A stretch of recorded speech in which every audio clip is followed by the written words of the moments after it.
As many of you know, buying your first home is stressful. Imagine getting a fairly clean home inspection, then months later you find problems with the siding, for the fireplace, and don't forget about the cost. 7 News reporter Jennifer Kovaleski is live in Westminster. And Jen, this is turning into a nightmare for the homeowners. Eric, when Megan Thied first bought this house, the siding was white. Take a look at it now. It's a completely different color after she had to spend thousands of dollars to replace it. She wants someone to be held accountable. But we found when it comes to home inspectors, there aren't any regulations.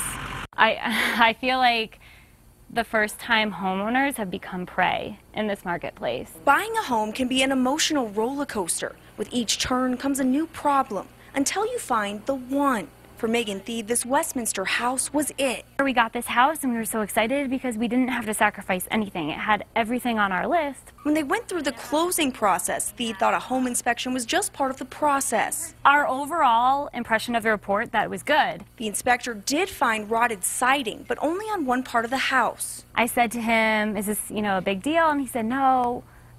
Literally, I remember coming out of his mouth, go to Home Depot, buy a piece of wood and just rip that piece out and nail it in and replace it. A month after they moved in, they found out the water damage was much more severe and had to spend $16,000 to re-side the entire house. A few months later, they learned their fireplace was unusable, even though the inspection report found otherwise. That fix adds up to $6,000. This is something that would have prevented us from signing those papers. Ed Hardy is the former chairman of the Aurora Association of Realtors.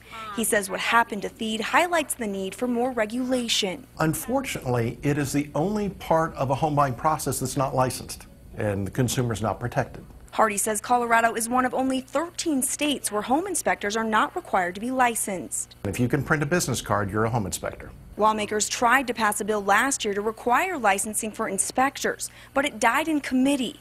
Hardy says regulation would not only better protect consumers, but provide some recourse when things go wrong. Consumers are hurt every year, and they don't know better. The company did offer Thied a refund after the siding issue came to light, but because she was asked to sign an agreement, we are not using the company's name, but it highlights the lack of regulation in this industry. Reporting live tonight, Jennifer Kovaleski, 7 News. That really is too bad. Thanks, Jen. Something else scary here. We found a case from last year where a home inspector sexually assaulted a child while doing a home inspection. Because there were no background checks, the new homeowners had no idea. Now, some things you can look for when hiring a home inspector: make sure they work with a national professional organization, one where inspectors are trained. Also, make sure they have insurance.